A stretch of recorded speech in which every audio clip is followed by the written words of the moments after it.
O título da minha mensagem é essa. Você está com fome? Vamos entender isso? Lucas capítulo 18, versículo 1 diz assim, ó. Então Jesus contou aos seus discípulos uma parábola para mostrar-lhes que eles deviam orar sempre e nunca desanimar. Ele disse, em certa cidade havia um juiz que não temia a Deus e nem se importava e nem respeitava os homens. E havia naquela cidade também uma viúva que se dirigia continuamente a ele, era perseverante, suplicando-lhe, faz-me justiça contra o meu adversário. Por algum tempo, ele se recusou a fazer justiça, mas finalmente disse a si mesmo, embora eu não tema a Deus e nem me importe com os homens, essa viúva está me aborrecendo. Em outras versões diz, essa viúva me molesta. Eu vou fazer justiça para que ela não venha mais me perturbar, não venha mais me importunar. E o Senhor continuou dizendo, ouça o que diz o juiz injusto, o juiz iníquo. Acaso Deus não fará justiça aos seus escolhidos, que clamam a Ele de dia e de noite? Continuará fazendo-os esperar. Tu acha que Ele não vai fazer justiça e vai deixar vocês esperando o resto da vida? Eu lhes digo, Deus lhes fará justiça e depressa. Eu vou repetir essa última frase de Jesus. Deus lhes fará justiça e depressa. Ainda em pé, Mateus 5, versículo 6. Texto muito conhecido da igreja que diz assim, bem-aventurados os que têm fome e sede de justiça, pois eles serão satisfeitos. Se você ama a palavra de Deus, diga eu amo a Bíblia. Senta aí dando glória a Deus, um aleluia. É isso aí, Luiz, me ajuda. Bem-aventurados são aqueles que têm fome e sede de justiça. Essa é a nossa série de mensagens, fome e sede do nosso jejum. Já que é jejum e a gente está fechando o segundo ciclo, a gente tem um ciclo de mais uma semana de jejum, acabaremos o nosso jejum no próximo domingo. Eu quero testar a tua fé e a tua força. Eu quero falar sobre comida no início desse jejum.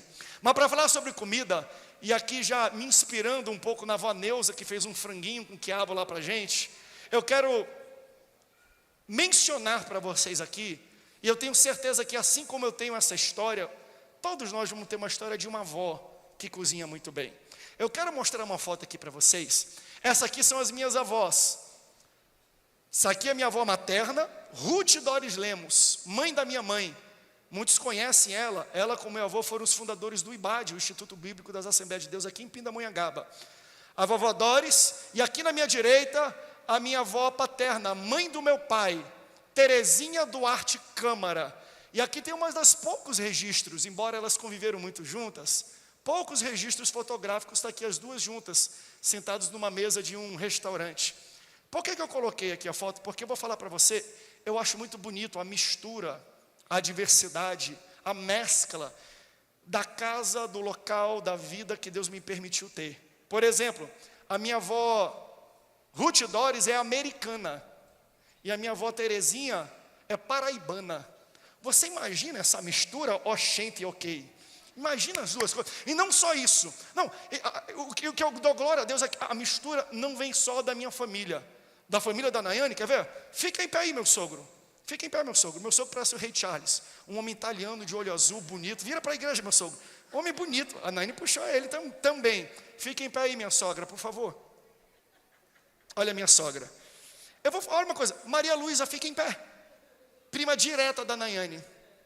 A mistura de raça, de cor, de nacionalidade que Deus permitiu na minha família ter uma das coisas mais ricas. Às vezes eu não entendo como o Brasil, às vezes não entende que a riqueza está nisso, na junção das duas coisas. Obrigado pela presença de vocês aqui, podem tomar um assento. Por que eu estou falando isso? Porque quando você une numa casa uma paraibana e uma americana e as duas cozinham bem, meu amigo, vai dar uma dor de barriga boa. Uma das coisas mais interessantes de ambas é que eram mestre cuca de primeira. Pensa numas mulheres, numas avó que cozinhavam, mas cozinhava de verdade. Deixa eu compartilhar para vocês alguns dos pratos que me marcaram a minha infância. Quando eu ia, por exemplo, na casa da minha avó Ruth Doris Lemos. Ela é americana, nascida no estado de Wisconsin. ela fazia uma coisa que nos Estados Unidos comem muito, torta de abóbora. Pensa num troço gostoso, chama de pumpkin pie. Aí tem o apple pie, que é torta de maçã. Aí tem o donuts, que é muito conhecido aqui. Aí tem o strawberry shortcake, que é um bolo curto de morango, se eu for traduzir ao pé da letra. Ela fazia também um bolo de chocolate. Só para você entender, para você repreender no mundo espiritual, o nome em inglês é Devil's Chocolate Cake. Em português é bolo de chocolate do diabo. Porque, meu irmão, o negócio é tão bom que tu comia que só o demônio que você engordava depois. Tinha que expulsar aqueles demônios. Aí ela fazia mashed potatoes, fazia gravy. Comida da culinária americana, e eu era louco pela comida dela. Já a minha avó, por parte de mãe, paraibana, pensa numa mulher que cozinhava. E você sabe que nordestino, quando cozinha, ele não cozinha pouco não. Ele cozinha para uma tropa inteira comer. O que a minha avó fazia? Prepara o teu glória a Deus e o teu aleluia aí. Ela fazia cuscuz, farofa de jabá, 3 pessoas, tapioquinha, x-caboquinho, quem conhece? Pão com tucumã e queijo coalho, pupunha com café, bolo de fubá, suco de cupuaçu, suco de taperebá, matrinchã recheada, louvado seja o nome do Senhor, banana da terra caramelizada, mussuã. Sabe o que é mussuã? É tracajá com farinha. O pastor quer tracajá. Tartaruga com farinha. Pensa num troço gostoso. Ela fazia costela de tambaqui, fazia pirarucu a casaca, fazia moela de galinha, fazia buchada de bode. Meu irmão, vocês são fracos. Se fosse lá no norte, já tinha gente arrebatada já, no espírito, andando aqui, falando em línguas estranhas. Sabe uma coisa? Além de ter essas 2 características em comum de cozinhar, elas tinham uma característica muito parecida. Depois de cozinhar, a alegria, o prazer delas era ver os netos, os filhos, a casa cheia, fazer um prato, e elas ficavam olhando a gente comer. Elas não comiam primeiro, ela via todo mundo comer, via, está gostoso, está faltando isso. Ela se alimentava, ela se alegrava daquela comida. E eu, quando era pequenininho, vim aqui para a Pinda, meu irmão, eu parecia um menino desnutrido. Eu chegava, tinha aquela comida toda, eu me acabava com aquela comida. E nessa época, eu não sei se essa geração nossa, eu creio que façam isso também. A gente disputava quem comia mais, eu com meu irmão, com os meus primos. A gente ia para um rodízio de pizza, quem come mais fatia de pizza? Aquilo valia a nossa honra. A gente chegava lá, quem é que vai comer mais? Quem é que vai fazer o prato maior? A gente metia tudo que a gente via pela frente no prato. Aí o meu avô, o João Colenda, ele tinha um dizer que quem talvez conviveu com ele vai lembrar. Porque a gente montava aquele pratão de comida, ele falava assim: o irmão gosta de comida egípcia, né? Eu, como assim? Formato de pirâmide aí em cima do prato. Aí a gente colocava aquele prato e a gente começava: bota para dentro, vou destruir essa comida, vou acabar com isso, vou comer bolo, eu vou acabar com esse bolo dos satanás, do diabo aí, com tudo, eu vou com tudo, porque eu estou sendo. E a gente comia, quando chegava no meio do prato, a gente já estava suando já. Será que... E aí a gente pegava, bebia um refrigerante, demorava entre as garfadas. Resumo, quando a gente competia, a gente olhava, a gente colocava um monte de comida no prato, só que a gente nunca conseguia acabar a comida que a gente colocava no prato. Ou seja, a gente superestimava a nossa fome, subestimava o nosso apetite. Aí o nosso avô olhava para a gente e falava: o teu olho estava maior do que a tua barriga. Quem já ouviu isso? Pastor, onde é que tu está indo, pastor? Eu estou de jejum. Tu está falando que até Satanás faz bolo gostoso, Senhor. Onde tu quer chegar? O que eu quero chegar é que nós não conseguimos chegar até o final do prato porque faltou fome. A gente não estava com fome o bastante para a gente terminar aquilo que a gente começou. E assim como é com a comida, é com a nossa vida. Existem várias coisas que acontecem na nossa vida que a gente não termina, não é porque é grande o bastante, não é porque é em formato de pirâmide, é porque a gente não tem tanta fome. A nossa fome não é grande o bastante para a gente terminar aquilo que a gente começou. Eu estou falando para pessoas que iniciaram o ano fazendo metas, falando assim: eu vou estraçalhar com as metas desse ano, eu vou perder peso esse ano, eu vou correr mais esse ano, eu vou ler a Bíblia esse ano, eu vou me envolver na igreja esse ano, eu vou acordar mais cedo, eu vou mais cedo para a empresa, eu vou me disciplinar mais nessa área. Aí você faz um monte de meta e fala: eu vou com tudo, eu vou com fome, eu vou mergulhar, eu vou de cabeça. Você faz em janeiro, chega fevereiro, tu já está cheio, Porque o problema não é o tamanho do desafio, o problema é o tamanho da tua fome. A nossa característica é sempre de empurrar a culpa para aquilo que está externo. Não, pastor, porque era muito para o meu prato, mas era muito difícil, pastor. O nível era muito alto, pastor, aquele desafio era muito caro, valia muito, o dinheiro custava muito e eu não tinha. Não, não, o problema não é o dinheiro, o problema não é o tamanho do desafio, o problema é que você não está com fome o bastante. Por isso que muitos não conseguem terminar o que começaram. Não é a grandeza do problema, mas é a falta da grandeza da sua fome. Você coloca dentro do prato, mas tem outras pessoas que comem aquele prato porque tem mais fome do que você. Nós não terminamos coisas que nós começamos por falta de fome. Quer ver? Um exemplo, eu já dei esse exemplo muitas vezes aqui na igreja. Pastor Álvaro, se eu chegar com o senhor hoje e falar: me empreste, eu estou precisando fazer um pagamento de um boleto amanhã. O senhor pode me emprestar 300 mil reais, fazer um Pix na minha conta, no CPF? O senhor faria, pastor? Quem é que tem 300.794 reais e 5 centavos parado na conta para fazer um Pix para o pastor André pagar um boleto? Pense num boleto grande. Eu gostei do menino que levantou a mão ali. Receba em nome de Jesus. Nayara, passa o meu telefone ali para ele, tá? O Pix. Quem tem? Pastor, eu não tenho não. Consegue? Até semana que vem? Pastor, 300 mil, não consigo não. Pastor, é muito dinheiro. É impossível conseguir 300 mil em uma semana. Ok. É muita coisa, é muito grande, o valor é muito alto, não é? Deixa eu dar um outro cenário para você. Você tem um filho. Seu filho tem uma doença terminal. E a única coisa que vai trazer cura para o seu filho é uma injeção, é um remédio super exclusivo, que custa 300 mil reais. Você consegue 300 mil em uma semana? Ah, agora consegue, né? Vende a casa, vende o carro, vai vender balinha na rua, você faz o possível e o impossível. Pastor, eu assalto o banco, pastor. Em nome de Jesus ainda, bota Jesus no meio do assalto. Eu, pastor, faço o que for necessário. O que mudou? A fome. Não foi o tamanho do desafio financeiro. Te falta fome para você alcançar e almejar as metas, os projetos, os sonhos que você tem e que Deus colocou na tua vida. Por isso que nós estamos iniciando este ano pregando e falando sobre fome e sede, porque a maioria das pessoas não conseguem alcançar os seus objetivos, não é porque são difíceis, é porque falta fome para elas. Um exemplo que você vai entender com perfeição: o leão, o rei da selva, ele é o predador mais temido, predador terrestre mais temido do mundo animal. Por quê? Porque ele é rápido, porque ele é ágil, porque ele salta 10 metros se for necessário para pegar a sua presa. Ele tem um faro de quilômetros, ele tem uma visão noturna invejável, ele tem uma mordida que dilacera qualquer presa, por isso ele é temido, ele anda em bandos. Então ele tem as características, ele tem as capacidades e habilidades necessárias para ser o animal mais temido da selva. Só que se o leão não tem fome, ele não cheira, ele não caça, ele não salta, ele não pula, ele não persegue.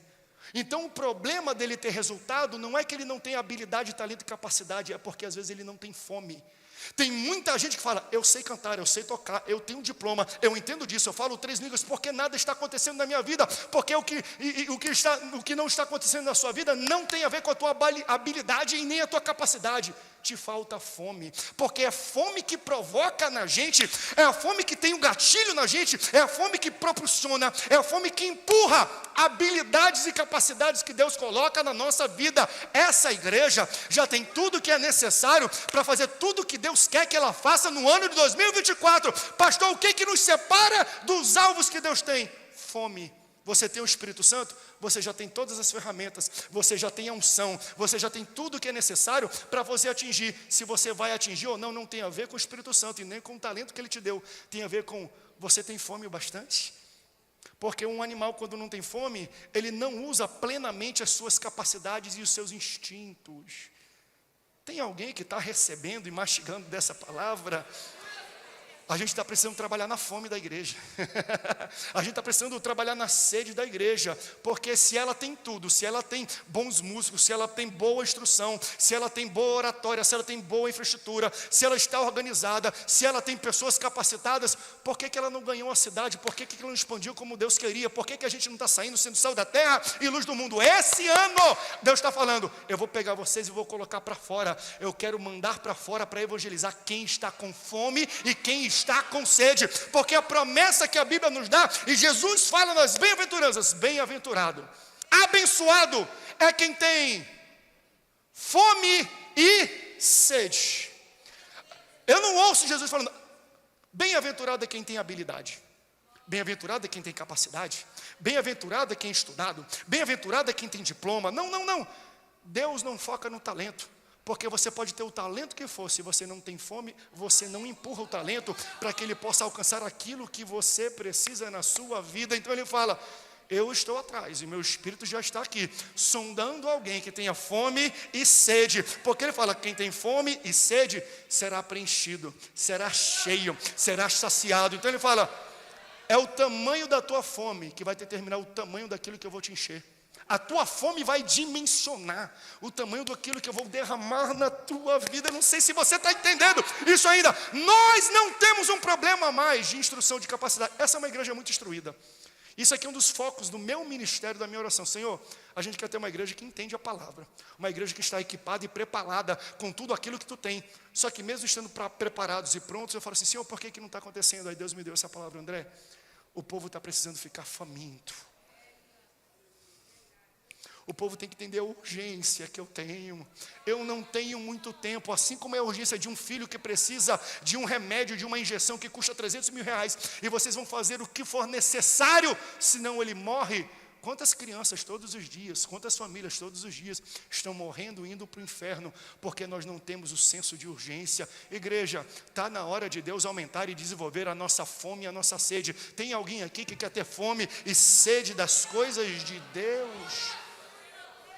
Meu Deus, o que nos leva ao texto dessa mulher, para a gente entender o que acontece, quais são as características de alguém que tem fome, que tem sede, porque o texto fala, bem-aventurado é quem tem fome e sede de justiça. E aí você vê uma viúva perseverante, que vai na casa de juiz, que vai no fórum, vai onde ele estiver e bate na porta falando, eu quero justiça, eu estou com fome de justiça, eu estou com sede de justiça. Eu preciso que você dê a sentença. Eu quero justiça contra os meus inimigos. O texto fala, Lucas 18, capítulo 1 e 2. Então Jesus contou uma parábola e disse, certa cidade havia um juiz que não temia a Deus e nem se importava com os homens. Vamos lá. Isso aqui é um ímpio convicto. Ele fala assim, eu sou ímpio, eu não temo a Deus e não respeito aos homens. Só que isso aqui traz para a gente um problema. Tem uma problemática aqui, porque ele é um juiz. Então, sendo você um magistrado, um juiz, uma pessoa que julga, se você não quer temer a Deus, o problema é seu, é uma escolha sua. Só que não respeita os homens, como é que você vai julgar os homens, se você não tem respeito à figura humana? Como é que você vai colocar no peso, no equilíbrio, e falar que esse está certo e esse errado, se você não respeita a figura humana? Ou seja, é um homem que tem muito poder.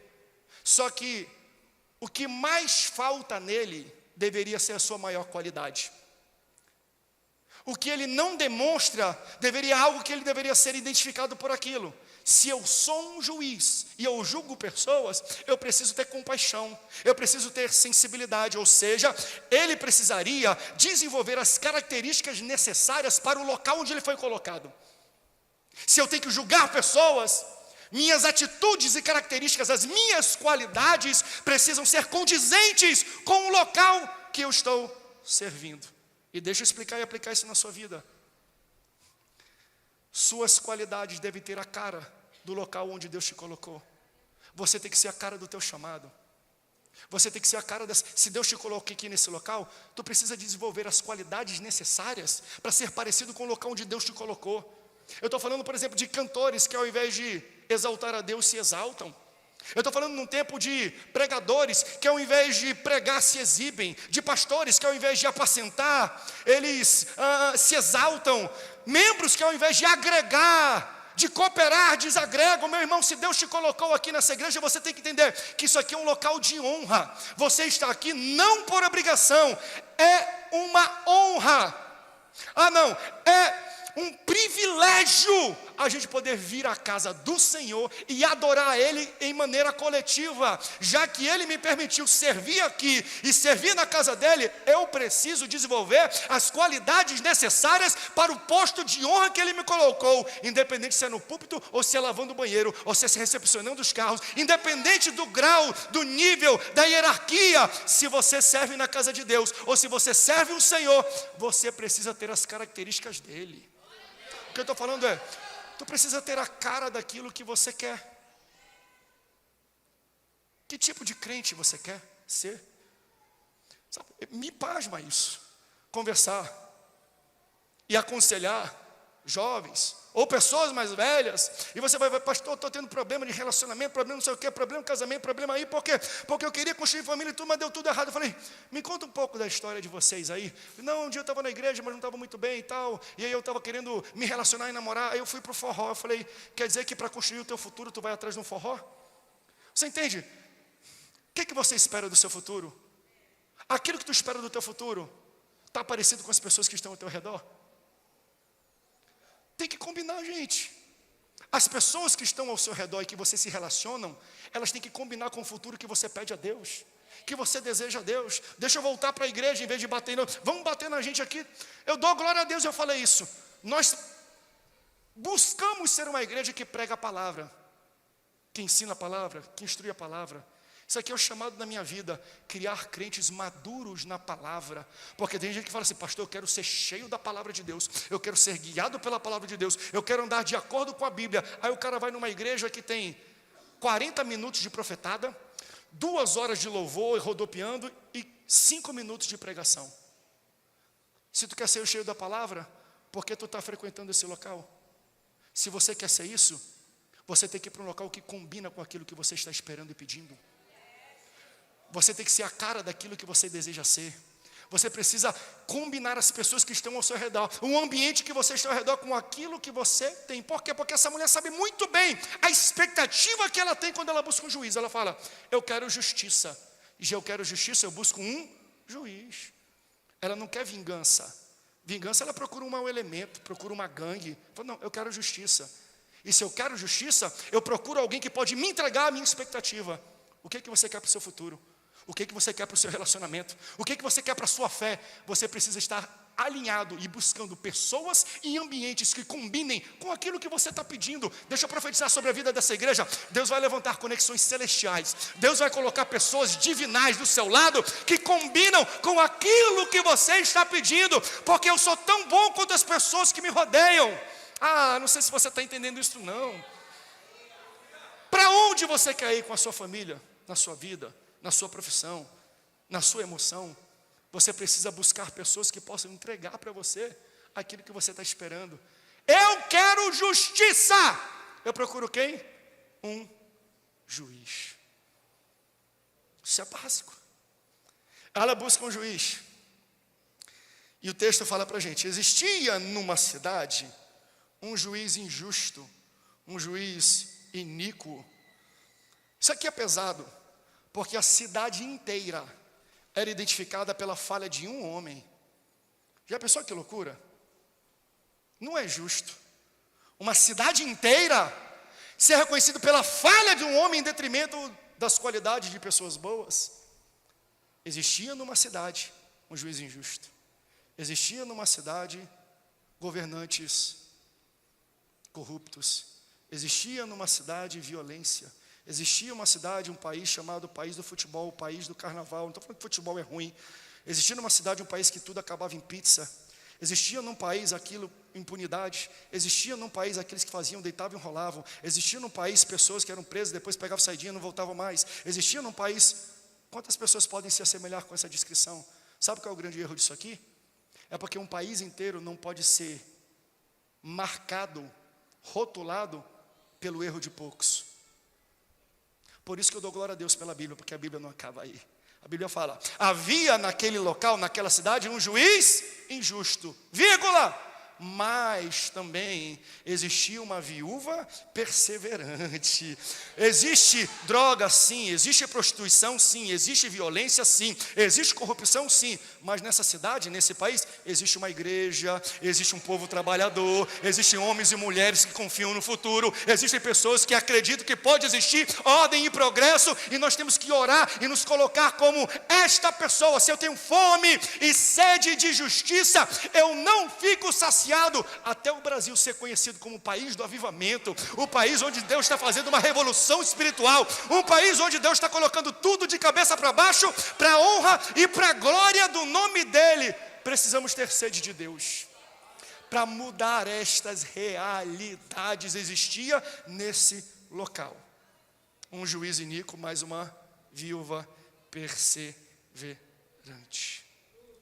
E aí, eu acho interessante porque ela vai dia após dia, quero justiça, quero justiça. O texto fala, ela ia diariamente, tanto que o próprio Senhor Jesus, a parábola falando, existia uma viúva perseverante, ela não se cansava, todo dia ela buscava esse cara e falava, eu quero justiça, eu quero justiça, eu quero justiça, eu quero justiça. Água mole e pedra dura, tanto bate até aqui. Segundo o livro de Jeremias, capítulo 3, versículo 9. Ele era injusto, mas um dia, ele falou assim, eu vou julgar a causa dessa mulher. Eu vou fazer justiça para essa mulher. Glória a Deus. Deixa eu falar uma coisa para vocês. Pessoas mudam. Pessoas mudam. Você não pode julgar uma pessoa hoje pelo erro que ela fez 10 anos atrás, porque pessoas mudam. Você não pode estigmatizar uma pessoa e nunca mais querer se relacionar com ela por algo que ela fez 15 anos atrás, porque pessoas mudam. Pastor, como eu sei que ela muda? Porque se você muda, qualquer pessoa pode mudar. Se Deus mudou você, se Deus te trouxe aqui, você lembra o tipo de homem e de mulher que você era. Se você foi transformado, o que Deus não pode transformar? Quem é que Deus não pode transformar? Ele era injusto, mas ele dá causa ganha para esta mulher. Todo dia ela está batendo na porta. Todo dia ela está batendo na porta. Pastor, qual é a característica de uma pessoa que tem fome? Isso aqui. Uma pessoa que persevera e que bate a porta até ter uma resposta. Todo dia, tanto que o texto fala, essa mulher está me importunando, olha o diabo aí querendo mexer com a minha dicção aqui. Ela fica me importunando todos os dias, e outro texto fala, ela fica me molestando. Gente, molestar é uma palavra muito pesada, ainda mais vindo da boca de um juiz. Isso tem um peso jurídico, um peso legal gigantesco. Todo dia essa mulher fica aqui, ó, me dá, eu quero causa ganha, eu quero minha justiça, eu quero que você faça juízo, eu quero, o que ele falou assim, eu vou dar causa ganha para ela, só para ela parar de encher meu saco, só para ela parar de me importunar, só para ela parar de me molestar, só para ela parar de ficar aqui enchendo a minha paciência. O que Deus está falando é, fome faz isso, fome te faz bater a porta até você ter uma resposta favorável.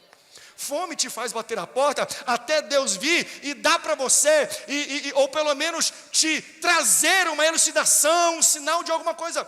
Deixa eu lembrar para você, todo ano a gente faz 21 dias de jejum, e a gente fala que é o jejum de Daniel. Só que entenda, o jejum de Daniel não foi um jejum premeditado de 21 dias. Ele começou um jejum, ele falou assim, vou fazer 21 dias de jejum, 3 semanas, não. Ele começou a fazer jejum, quando ele parou? Quando a resposta veio. Se a resposta não viesse, o jejum continuaria. Deixa eu profetizar isso para a tua vida. Nós vamos na última semana, e você talvez botou um propósito no coração, e falou, pastor, eu quero isso, e eu estou atrás disso. E se acabar, pastor, o jejum e nada acontecer? Se o jejum de 21 dias acabar e nada acontecer, é porque o seu jejum ainda não acabou. O seu propósito ainda não acabou. Por quê? Porque você tem que bater até a porta se abrir. Porque você tem que ir atrás até você ter a justiça que você foi buscar. Será que eu estou pregando isso para pessoas que estão aqui? Por quê? Porque faz isso quem tem fome e sede. Eu não vou parar até ser saciado. Eu não vou parar até ser cheio. Eu não vou parar porque eu tenho fome e eu tenho sede. E aí ela bateu tanto, ela buscou tanto, ela importunou tanto, que ele falou assim, está aqui, ó, está aqui o documento. está aqui a tua justiça, está aqui o mandato, está aqui aquele processo. Aleluia, tem alguém recebendo isso? Está aqui aquilo que você pedia sempre. Eu estou falando de um cara que odiava ela. Ele fala assim, eu não respeito pessoas, mas ela bateu tanto, ela foi tão insistente, teve tanta fome, tanta sede da justiça. Está aqui para você. Eu quero profetizar, nem que demônio tenha que trazer o documento que você estava pedindo, com cara feia se arrastando, ele vai ter que colocar na sua mão a justiça e a resposta que Deus te deu. Mas só vive isso quem tem fome. Só vive isso quem tem sede. Mesmo se opondo a você, odiando você, vão ter que dar causa ganha para você. Mas só vive isso quem tem fome. Resiliente, essa mulher brasileira. Sabe por quê? Porque eu sou brasileiro, e brasileiro não desiste nunca. Tu é brasileiro? Seja um brasileiro esfomeado, sedento por mudanças sociais, mudança na tua casa, mudança na sua cidade, mudança na sua fé, mudança na tua família. Deus me trouxe, é uma mensagem simples, gente, mas você entende que são as coisas mais simples e basilares que fazem todas as diferenças? A nossa igreja, ela quase lota na escola bíblica dominical, uma igreja sedenta pela palavra, é uma igreja bem instruída, é uma igreja bem ensinada. Nós temos cursos para todas as idades, até para se tornar membro você passa por curso, ou seja, ela é bem instruída, ela é bem ensinada, mas de que adianta a tua instrução? De que adianta o teu ensino, o teu conhecimento, se você não tem fome? Está na hora de uma igreja com fome, por mais, que busca mais, que tenta mais, que faz mais, até quem fala contra nós vai ter que reconhecer isso em nós. Deixa eu voltar um pouco para Daniel. Lá na frente tem uma lei que fala, não pode adorar, ele adora, ele é preso. Aí o rei que faz o edito, que faz a lei, que aprisiona ele e o joga na cova de leões, gostava dele. Aí quando ele é preso, o rei vai para ele e fala assim, Daniel, tentando alguma comunicação para ver se ele estava vivo na cova que ele foi jogado. Daniel, será que o Deus que tu continuamente adora, o cara que fez a lei, que jogou ele na cadeia, reconhece a resiliência, a disciplina, não é de domingo só não, o Deus que tu adoras e oras continuamente, Senhor, traz em nós a fome que tu deu para Daniel, Jesus. Desenvolve em nós a sede, Senhor, para que a gente possa ver mais do que a gente faz hoje. Está aqui o desafio para você, não apenas nessa semana de jejum, mas para o resto da sua vida. Faça mais do que você faz hoje. Busque mais do que você busca hoje. Vem mais para a igreja do que faz hoje. Elege um dia mais, ore mais, leia a Bíblia mais, se relacione mais com Deus, porque Deus colocou no meu coração, e se Ele coloca no meu coração como anjo da igreja, é que Ele quer falar para você, eu já derramei, eu já coloquei em cada um de vocês tudo, todas as qualidades, capacidades e habilidades necessárias. O que falta para vocês, para colocar tudo isso em prática, é fome. Fome, gente. Sabe aquela fome que você tinha quando... Primeiro amor, lembra? Você acordava de madrugada para orar, acordava de madrugada para jejuar, para monte, acordava de madrugada para pegar caderninho e começar a escrever aquilo que Deus colocava no teu coração. Deus te dava músicas, sermões, Deus te dava poemas, Deus falava alguma coisa contigo. Por que você não faz mais isso? Eu quero orar sobre a tua vida e profetizar. Senhor, nos leva de novo para esse estágio de fome, porque quando eu estou faminto desse jeito, eu me torno resiliente e eu vou ficar batendo na porta do céu com o meu jejum. Você entende? Quando você jejua, quando você ora, quando você vem para a igreja, você está batendo na porta do céu falando, Senhor, me dá resposta, Deus, me dá resposta, Deus, me faz justiça, Deus, julga a minha causa, Deus, tira o processo de baixo, bota para cima, Deus, faz alguma coisa acontecer. É que nem aconteceu com Pedro. Pedro, no início da igreja, ele é o pastor principal, Jesus confia a sua igreja a Pedro, e ele é preso, e a sua execução está marcada. Enquanto ele é preso, a igreja está orando na casa da irmã Maria. E enquanto a igreja está orando na casa da irmã Maria, Deus envia um anjo na cela onde Pedro está. Aí quando o anjo desce, fala, levanta Pedro. Ele abre a porta da cela, ele abre a porta da cadeia, e depois ele abre a porta da cidade. Só foi aumentando a dificuldade, porque abrir a porta da cela é uma coisa, depois tem a cadeia, abrir a porta da cadeia já é mais difícil. Agora abrir a porta da cidade, o portão grande, que você tem que pagar imposto, porque ali tem entrada e saída de comércio, de produtos. Então tudo aquilo era muito supervisionado. E todas essas 3 portas, Pedro não teve que fazer nada. Pedro chegava e a porta abria, que nem você faz quando você vai no Center Valley. Tu pisa a porta, sabe o que é aquilo? É sensor de presença. A porta, quando olha a presença que tem na tua vida, ela vai ter que se abrir, meu irmão. Ele chegou com um anjo que acompanhou, ele pisava, a porta abria. Aí abriu a porta da cela, a porta da cadeia, a porta da cidade. Só que ele foi para a casa da irmã Maria. Quando chegou lá, era uma portinha de madeira, do nada, pequena. O que ele teve que fazer? Bater na porta. Quer dizer que as portas de ferro, que estavam trancafiadas, que eram resistentes, essas foram abertas automaticamente. Mas quando chegou numa porta simples, ele não conseguiu entrar, ele teve que bater na porta. Sim, entende isso? Existem portas que Deus vai abrir só pela presença que tem na tua vida.